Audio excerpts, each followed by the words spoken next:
আসসালামু আলাইকুম viewers, food কিচেনে আপনাদের স্বাগত। আমি আজকে যে রেসিপিটি নিয়ে আসছি সেটা হলো আমাদের জাতীয় ফল কাঁঠাল। আর এই কাঁঠালের দিয়ে কিভাবে এরকম একটা স্যান্ডউইচ তৈরি করা যায় সেটাই আমি এখন দেখিয়ে দিব। এটা হলো স্যান্ডউইচ কেক বা স্যান্ডউইচ পিঠা, যে নামে বলুন না কেন, খেতে কিন্তু খুবই মজা। তাহলে চলুন দেখে নেওয়া যাক রেসিপিটা দেখাবো।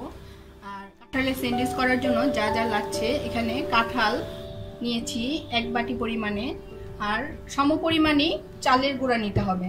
কাঁঠাল যে পরিমাণে নেবেন সেই পরিমাণে চালের গুঁড়া আর সামান্য একটু লবণ। এই অল্প উপকরণ দিয়েই আমি আজকে স্যান্ডউইচটা করব।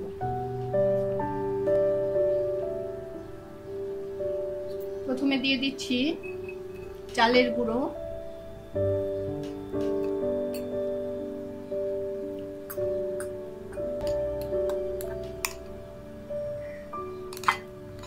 কাঁঠালের পিউরিটা শুধু মুড়ি দিয়ে খেতেও খুব মজা লাগে।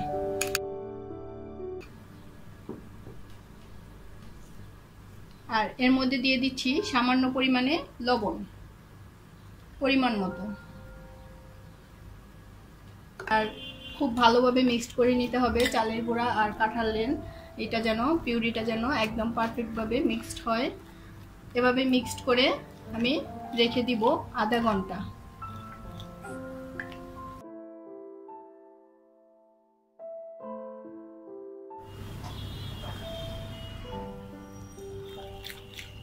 এক ঘন্টা পর এমন অবস্থায় চলে আসছে। এখন আমি একটা স্যান্ডউইচ মেকার নিয়ে নিলাম, আর স্যান্ডউইচ মেকারের মধ্যে সামান্য একটু তেল দিয়ে নিচ্ছি। তেলটাকে আমি দোনো পাশে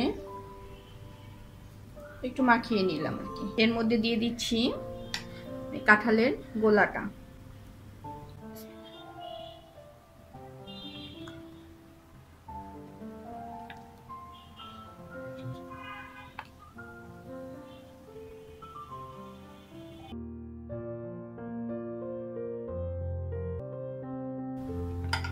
এখন আমি মেকারটা বন্ধ করে নিচ্ছি। অপেক্ষা করছি 5 মিনিটের জন্য। এখান থেকে 4 থেকে 5 মিনিটের মধ্যে আমার পিঠাগুলা তৈরি হয়ে যাবে।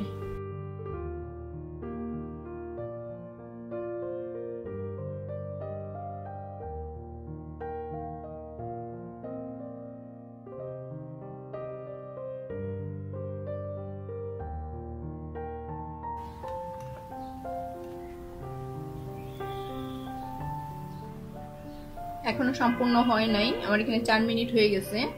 আরো 1 মিনিট অপেক্ষা করছি। ফিরে আসলাম 5 মিনিট পর। দেখতেই পাচ্ছেন পিঠাগুলা ফুলে কি সুন্দর একদম টপটপ হয়ে গেছে। ইচ্ছে করলে আরো একটু কিছুক্ষণ যদি রাখি তাহলে উপরটা একটু ব্রাউনি কালার আসবে, আর যদি চান এভাবেও তুলে ফেলা যাবে।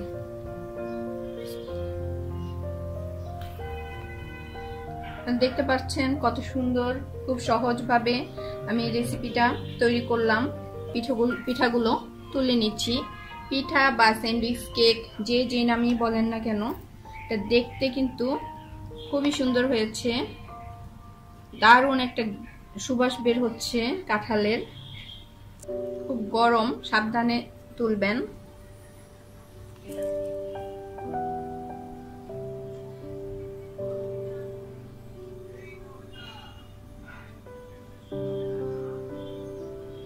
তাহলে হয়ে গেল আমার কাঁঠালের পিঠা বা কাঁঠালের কেক, স্যান্ডউইচ কেক।